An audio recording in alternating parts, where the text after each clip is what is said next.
الحمد لله رب العالمين والعاقبة للمتقين الصلاة والسلام على سيد الأنبياء والمرسلين قال الله تعالى وتبارك في القرآن المجيد والفرقان الحميد بسم الله الرحمن الرحيم تلك الرسل فضلنا بعضهم على بعض منهم من كلم الله ورفع بعضهم درجات صدق اللہ و مولانا العظیم وصدق رسولہ النبی الکریم اللہم نور قلوبنا بالقرآن وزین اخلاقنا بالقرآن وادخلنا الجنة بالقرآن ونجنا من النار بالقرآن قال اللہ تبارک و تعالی فی شان حبیبہ ان اللہ وملائکتہ یصلون علی النبی یا ایہا الذین آمنوا صلوا علیہ وسلموا تسلیما بلغ العلا بکمالہ کشف الدجا بجمالہ حسنت جمیع خصالہ صلوا علیہ وآلہ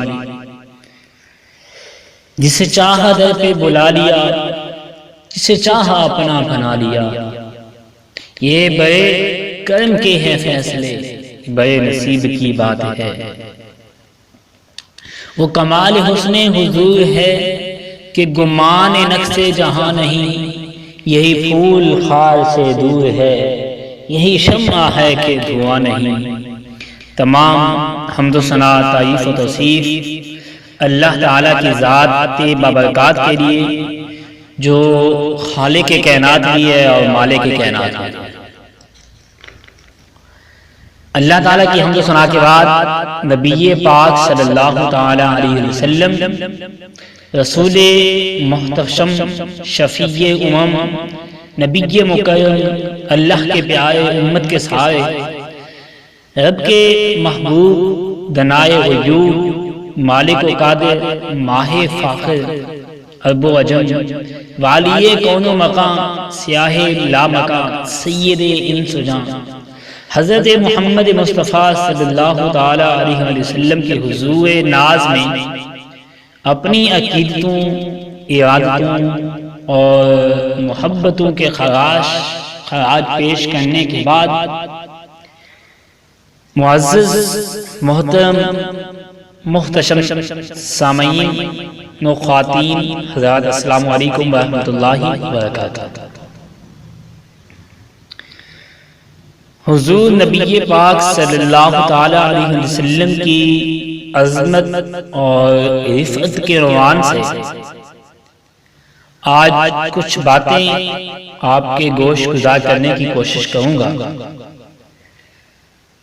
اللہ تبارک و تعالیٰ سے دعا ہے کہ اللہ تبارک و تعالیٰ میری زبان پر کلمۃ الحق جاری فرمائے آمین اللہ تعالیٰ نے قرآن پاک کے تیسرے پارے کی ابتدا میں فرمایا تلک الرسل فضلنا بعضهم علی بعض فرمایا کہ یہ رسول ہیں کہ ہم نے ایک کو دوسرے پر فضیلت دی یہ رسول ہیں کہ ہم نے ایک کو دوسرے پر فضیلت دی فرمایا منہم من کلم اللہ فضیلت کس طرح دی کہ ان میں سے کوئی ایسا بھی ہے من کلم اللہ ہو جس سے اللہ نے کلام کیا اللہ تعالیٰ جس سے ہم کلام ہوا کوئی ایسا بھی ہے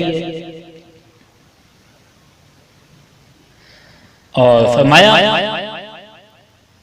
وَرَفَعَ بَعْضَهُمْ دَرَجَاتٍ اور کوئی ایسا بھی ہے جو درجوں میں سے زیادہ ہو گیا بڑھ گیا تو حضرت علامہ صاحب چشتی رحمت اللہ تعالی علیہ فرماتے ہیں کہ کوئی فلک کتے رہ یار گیا کوئی فلک کتے رہ یار گیا کوئی جا سجرات ہار گیا کوئی فلک کتے رہ یار گیا کوئی جا سجرات ہار گیا اور ایک کالیاں زلفاں والا سی یہ عائشہ تو بھی لنگ پار گیا ایک کالیاں زلفاں والا سی جہاں لنگ عرشاں تو بھی پار گیا۔ اور جہاں تک نبی پاک صلی اللہ علیہ وسلم کی عظمت اور عفت کو بیان کرنے کا معاملہ ہے، میں کیا، کوئی بھی اس پہ قادر نہیں ہے، کسی میں یہ ہمت نہیں کہ وہ یہ دعویٰ کرے کہ میں اس عنوان کا حق ہے جو ادا کر سکتا۔ لیکن ایک سوال اٹھتا ہے کہ جب یہ معاملہ اتنا بلند ہے، اتنا عظیم ہے کہ کوئی بندہ اس کا حق ادا نہیں کر سکتا، جب حق ہی ادا نہیں کر سکتا تو پھر مدح مصطفیٰ کیوں کرتے ہیں، تعریف مصطفیٰ کیوں ہوتی ہے؟ تو اس کا سمپل سا جواب تو یہ ہے کہ وَرَفَعْنَا لَكَ ذِكْرَكَ، حق ادا کوئی نہیں کر سکتا، لیکن اللہ نے اپنے محبوب سے وعدہ فرمایا ہے کہ ہم تمہارے ذکر کو بلند فرمائیں گے۔ سمپل سا جواب ہے۔ اور ایک اور جواب بھی ہے کہ حق تو کوئی ادا نہیں کر سکتا، لیکن ہر بندہ یہ کوشش کرتا ہے کہ حضور کے مدح خانوں میں، حضور کے ثنا خانوں میں میں اپنا نام لکھوا دوں، حضور کے ثنا خانوں میں میں اپنا نام لکھوا دوں۔ یہی وجہ ہے کہ بہت سارے لوگوں نے حضور صلی اللہ علیہ وسلم کی مدح کی ہے، وہ چاہے نبی پاک صلی اللہ علیہ وسلم کے دور کے شعراء کرام ہوں، یا صحابہ کے دور کے ہوں، یا تابعین کے، یا تبع تابعین کے، یا ان کے بعد کے، یا آج کے دور میں دیکھ لیں کتنے لوگ ہیں جو نبی پاک صلی اللہ علیہ وسلم کی مدح خوانی کرتے ہیں، کتنے لوگ، بہت زیادہ، لیکن کوئی بھی اس کا حق ادا نہیں کر سکتا۔ اور میں ایک محبت سے بات کہتا ہوتا ہوں کہ ساری دنیا مل جائے کہ حضور کی جو مدحت کا حق ہے، عظمت اور عفت کا جو معاملہ ہے، اس کو ہم مل کے بیان کریں، ایک دوسرے کی مدد کر کے بیان کریں، تو میں کہتا ہوں حضور کی عظمت کا جو عین ہے اور اس کے آخر میں جو نون ہے، اس کے نون تک بھی نہیں پہنچا، ذا میم تا تو دور ہے نا، عین ابتدا میں جو آتا ہے عظمت کا، اور اس عین کو اگر آپ کھول کے لکھتے ہیں تو آخر میں نون آتا ہے۔ ساری دنیا مل کے اگر یہ کرنا چاہے تو وہاں تک بھی نہیں پہنچا۔ اور ابن تیمیہ نے لکھا ہے کہ حضور صلی اللہ علیہ وسلم کی مدح و ستائش، تعظیم و توقیر کا بیان کرنا یہ دین قائم کرنے کے مترادف ہے، اور اگر یہ وظیفہ، یہ کام رہ گیا تو فرماتے ہیں پھر سمجھ لو کہ دین گر گیا۔ جس دین میں حضور صلی اللہ تعالی علیہ وسلم کی عظمتوں کا بیان نہیں ہے تو وہ دین ہی نہیں ہے۔ اور آج کل جو ہمارے ساتھ ظلم ہو رہا ہے، وہ اقبال کے بقول فرماتے ہیں کہ عہد ماں راز ماں بیگانہ کر، عہد ماں راز ماں بیگانہ کر، از جمال مصطفیٰ بیگانہ کر۔ فرمایا ہمارے دور میں ہمیں ہم سے دور کر دیا، ہمارے دور میں ہمیں ہم سے دور کر دیا گیا، اس لیے کہ ہمیں حضور صلی اللہ علیہ وسلم کے جمال سے دور کر دیا گیا ہے۔ حضور کی دہلیز پہ اگر امت رہتی ہے تو سر بلندی ملتی رہتی ہے۔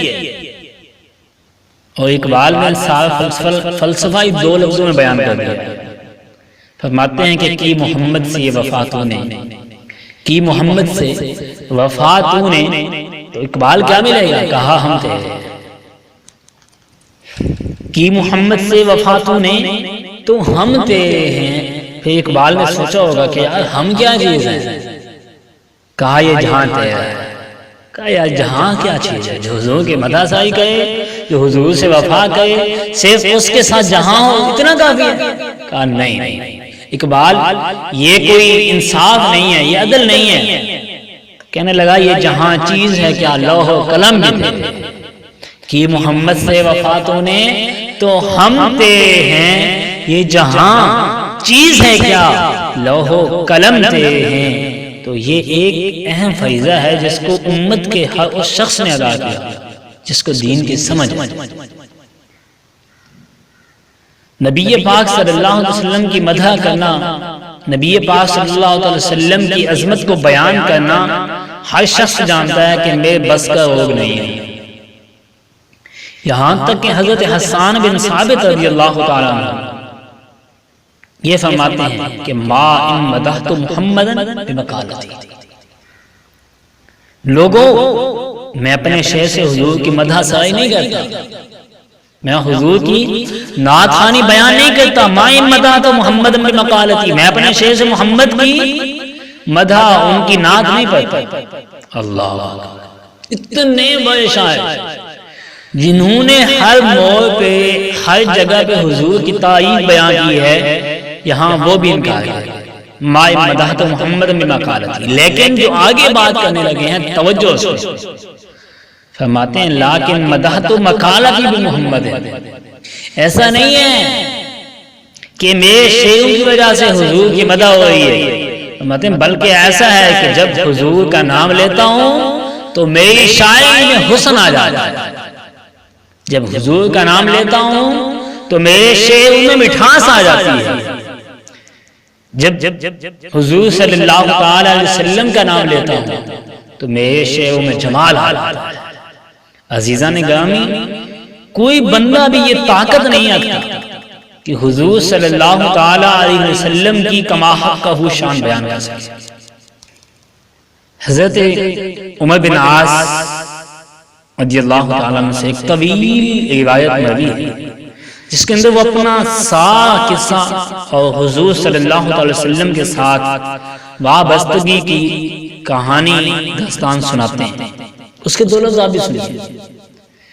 وہ فرماتے ہیں کہ اگر مجھ سے پوچھو نا کہ حضور صلی اللہ علیہ وسلم کے وصف بیان کرو، حضور صلی اللہ علیہ وسلم کے اوصاف بیان کرو، تو فرماتے ہیں میں کہوں گا کہ مجھ میں طاقت ہی نہیں، مجھ میں ہمت ہی نہیں، اسی کی ضروری نالے ساڑا کی بیان ہے، اسی کی ضروری نالے ساڑا کی بیان ہے، اندیاں صفتاں دا نعت خاں قرآن ہے، اسی کی ضروری نالے ساڑا کی بیان ہے، اندیاں صفتاں دا نعت خاں قرآن ہے، سورتاں سپائے رنگ نبی دے جمال دا، لب کے لے آواں گتھے سویا تے نال دا۔ تو کسی میں ہمت نہیں ہے، کسی میں یہ طاقت نہیں ہے۔ اچھا میں اور آپ کی حیثیت کیا ہے؟ ہماری تو کوئی حیثیت ہی نہیں، ہماری تو کوئی طاقت ہی نہیں۔ اس امت کا سب سے بڑا شخص نبیوں کے بعد جس کا مطلب ہے، نبیوں کے بعد جس کا مطلب ہے اس امت کا سب سے بڑا شخص ہے، وہ حضرت سیدنا ابو بکر صدیق رضی اللہ تعالیٰ عنہ۔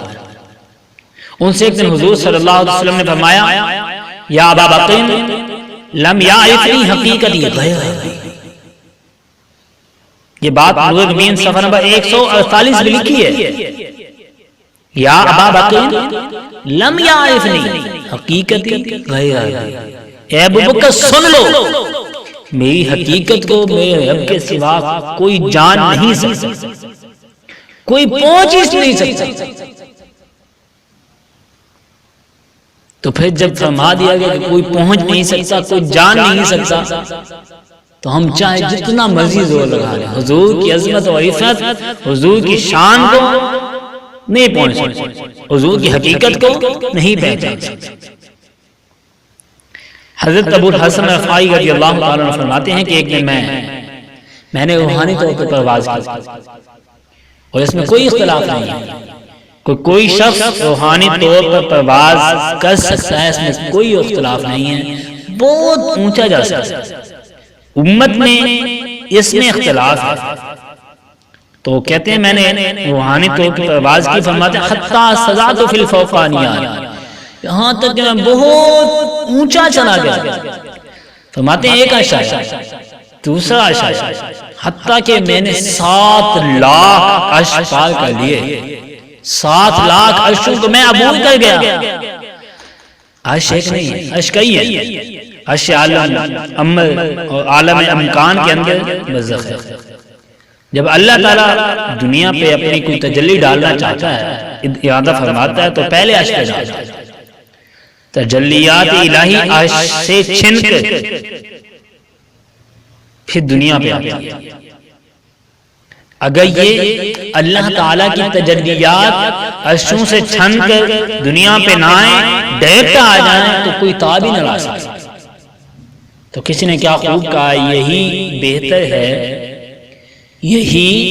بہتر ہے کہ وہ پردے میں روح پوش رہے. یہی بہتر ہے کہ وہ پردے میں روح پوش رہے. اگر وہ پردہ ہٹا دے تو کسے ہوش رہے. تو عرش عالم برزخ اور عرش ایک نہیں ہے، عرش کئی ہیں. حضرت ابو الحسن رفاعی رضی اللہ تعالیٰ عنہ فرماتے ہیں کہ میں نے روحانی پرواز کی حتیٰ صعدت فی الفوقانیات، یہاں تک کہ میں فوقانیات میں چلا گیا. 7 لاکھ عرش عبور کر گیا. پھر آواز آئی، ابو الحسن رفاعی کدھر آئے ہو، کہاں آئے ہو؟ تو میں نے عرض کی مالک معراج کی رات جس عرش کے سینے پر میرے محبوب کے قدم لگے تھے، معراج کی رات جس عرش کے سینے پر میرے محبوب کے قدم لگے تھے، میں تو اس کی تلاش میں نکلا. میں تو اس کی تلاش میں نکلا. فرماتے ہیں آواز آئی، ایجا لا وصولا لک، لوٹ جا، پلٹ جا. تم کہو سال بھی پرواز کرو، لیکن جس عرش کے سینے پر میرے محبوب کے قدم آئے ہیں، تم کیا وہاں تمہارا خیال بھی نہیں پہنچ سکتا، تمہاری سوچ بھی نہیں پہنچ سکتی. تم تو جانا دور کی بات ہے، وہاں تمہاری سوچ بھی نہیں پہنچ سکتی. تو یارو جس نبی کے قدم اتنے اونچے ہیں کہ ابو الحسن رفاعی رضی اللہ تعالی عنہ جیسے انسان، نیک انسان جو 7 لاکھ عرش پار کر گئے، ان کی سوچ نہیں پہنچ سکتی. جس کے قدم اتنے اونچے ہیں، تو میں اور تم کہاں؟ جن کی سوچ قدموں تک نہیں پہنچ سکتی. جس نبی کے قدموں تک سوچ نہ پہنچ سکے تو اس نبی کا سر کتنا اونچا ہوگا. یہ مولوی کا دماغ خراب ہو گیا، ترازو لے کے بیٹھ گیا، اس کو تولا ہے جس کو تولا نہیں جا سکتا، اور اس کو ناپ رہا ہے بے شرم انسان جس کو ناپا نہیں جا سکتا.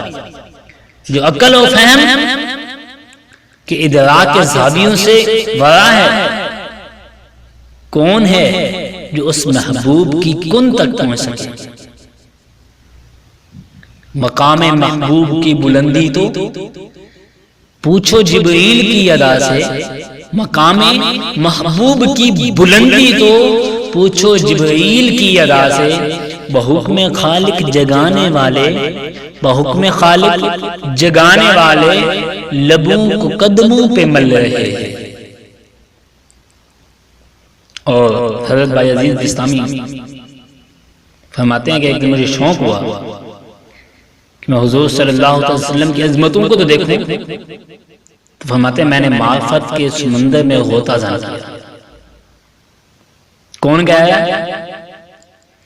دوستو حضرت بھائی عزیز بستامی کوئی معمولی شخص کا نام نہیں ہے.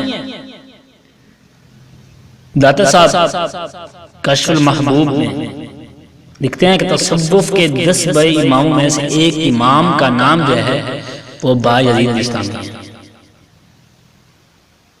فرماتے ہیں حضرت یحییٰ بن معین نے حضرت بھائی عزیز بستامی کو خط لکھا، اور جو لکھا حالت اپنی تھی، لیکن صیغہ غیب کا استعمال کہا حضرت اس شخص کی کیا شان ہے کہ جس نے معرفت کے سمندر سے ایک جوڑا لیا، ایک گھونٹ پیا، ایک گھونٹ پیا، اتنا نشہ آیا کہ ابھی تک ہوش ہی نہیں آیا۔ اپنی حالت دیکھی تو حضرت بایزید بسطامی نے جو جواب لکھا، حالت اپنی تھی، لیکن انہوں نے بھی صیغہ غیب کا استعمال کیا اور کہا میاں، تو اس کا حال پوچھتا ہے کہ جس نے ایک گھونٹ پیا اور ابھی تک ہوش ہی نہیں آیا، اس کا حال کیوں نہیں پوچھتا جو پورا سمندر پی گیا اور پھر بھی باہوش ہے؟ پورا سمندر پی گیا پھر بھی باہوش ہے۔ یہ ہیں بایزید بسطامی۔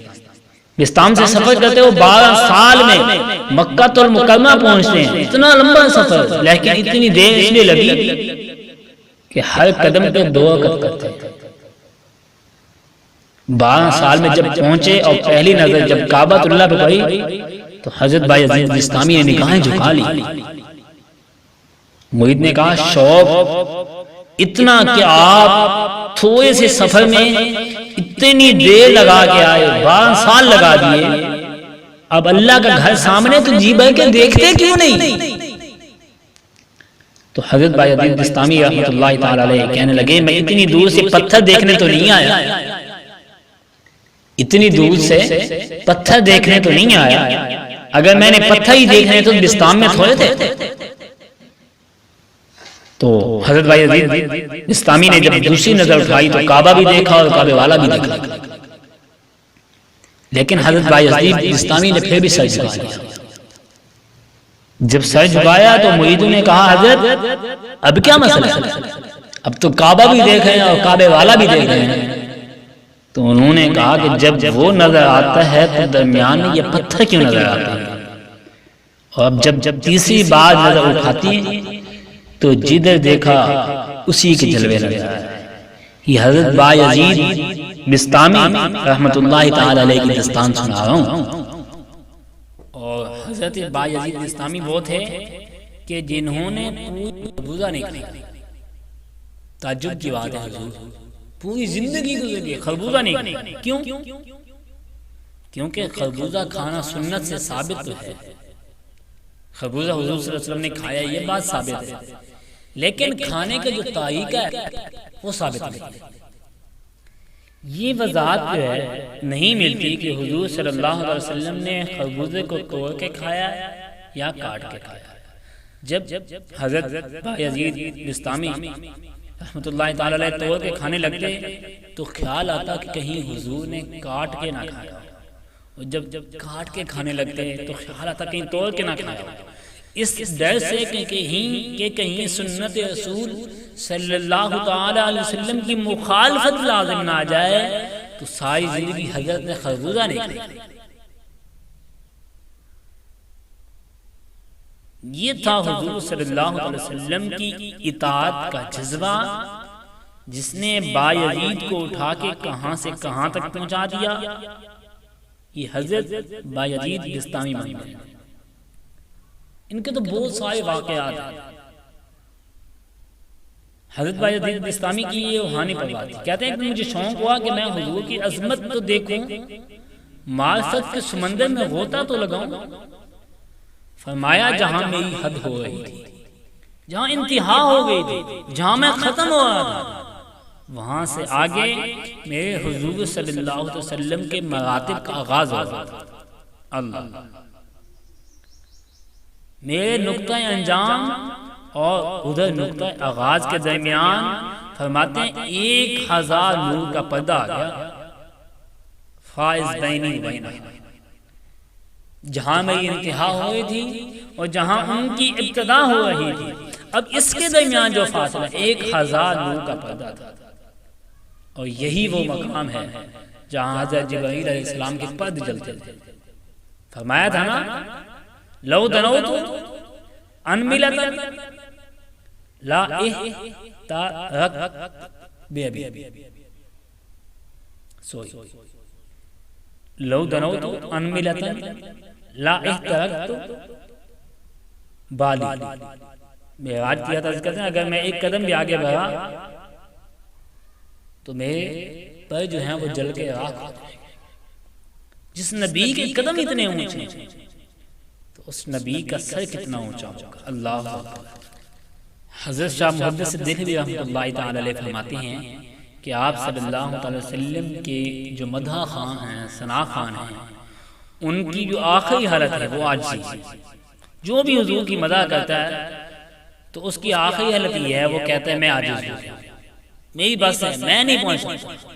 آپ جانتے ہیں غالب بہت سارے لوگ غالب کی شعر بھی پڑھتے ہیں۔ آج کل ہماری جو نوجوان نسل ہے، آپ ان کو واٹس ایپ پہ دیکھیں، ٹویٹر پہ دیکھیں، یہ غالب بہت سارے شعر پڑھتے ہیں اور بہت سارے شعر سینڈ بھی کرتے ہیں۔ اور غالب وہ ہیں جو حسن کا نقشہ کھینچنے میں ماہر ہیں، بلکہ اللہ نے اسے تغزل میں جو ملکہ دیا ہے وہ کم ہی کسی شاعر کے حصے میں آیا ہے، اور اسے وہ اپنے بیان اور اپنی گفتگو اور اپنی شاعری پر ناز تھا۔ اور خود غالب صاحب فرماتے ہیں ذکر اس پئی وش کا پھر بیان اپنا تھا، ذکر اس پئی وش کا پھر بیان اپنا تھا، بن گیا رقیب آخر جو غازداں اپنا تھا۔ آگاہی دام شنیدن جس قدر چاہیے بجا، مدعا ان کا ہے اپنے عالم تقدیر کا۔ اور غالب آگے لکھتے ہیں چاہے اچھوں کو جتنا چاہیے، یا اگر چاہیں تو پھر کیا چاہیے، چاہتے ہو خوب روح کو وسط آپ کی خوب صورت کو دیکھا چاہیے۔ بات کرنے کا ڈھنگ بھی ہے، اسلوب بھی ہے، شاعری کا جمال بھی ہے، تغزل کا حسن بھی ہے، لیکن جب کہا کہ لکھ حضور صلی اللہ علیہ وسلم کی ثنا، تو غالب جیسا بڑا شاعر قلم پھینک دیتا ہے اور کہتا ہے غالب ثنائے خواجہ بیزداں گزاشت کہاں ذات پاک مرتبہ دا محمد۔ کہتا غالب میں کیسے لکھوں جب جانتا ہی نہیں، جب جانتا نہیں تو لکھوں گا کیسے؟ خدا جانتا ہے، محبوب کی مدح بھی وہی کرے گا۔ تو یہاں ثنا خان کی جو مدح ہے، ثنا خانی ہے، کرنے والا جو ہے اس کی آخری حد یہ ہے، وہ کہتا ہے آپ کی مدح میرے بس کا روگ نہیں ہے، میرے بس کی بات نہیں ہے کہ میں آپ کی مدح کروں۔ تو فرمایا نا لا یمکن الثناء کما حقہ بعد از خدا بزرگ تو ہی قصہ مختصر۔ تو میرے دوستو کسی کے اندر یہ ہمت ہی نہیں ہے کہ حضور صلی اللہ علیہ وسلم کی عظمتوں کا ادراک کر سکے۔ ابن حاج رحمۃ اللہ تعالی علیہ فرماتے ہیں کہ حضور صلی اللہ علیہ وسلم جس شہر میں رہتے تھے، شہر مدینہ کہتے ہیں جسے، شہر مدینہ کی عظمتوں کی حد نہیں۔ تو یہاں جن کی جگہوں پہ اور جن کی خاک کے زروں پہ حضور صلی اللہ علیہ وسلم کے قدم لگے ہوئے، جس جگہ پہ تو اس کی جب مدح بیان نہیں ہو سکتی، تو حضور صلی اللہ علیہ وسلم کا مدح کون بیان کر سکتا ہے؟ لیکن اس کے باوجود ہر بندہ یہ سعادت سمجھتا ہے کہ میں حضور صلی اللہ علیہ وسلم کی مدح کروں، وہ اس لیے کہ جو حضور صلی اللہ علیہ وسلم کی مدح کرے، جو حضور صلی اللہ علیہ وسلم کی تعریف کرے، جو حضور صلی اللہ علیہ وسلم کی عظمتوں کو بیان کرے، وہ اللہ کا محبوب بن جاتا ہے اور محبوب خدا کا بھی محبوب بن جاتا ہے۔ اور یہ سعادت مندی حضور کے تعلق سے، جسے یہ شخص مل گیا اس جیسا دنیا میں با کمال کوئی نہیں ہے۔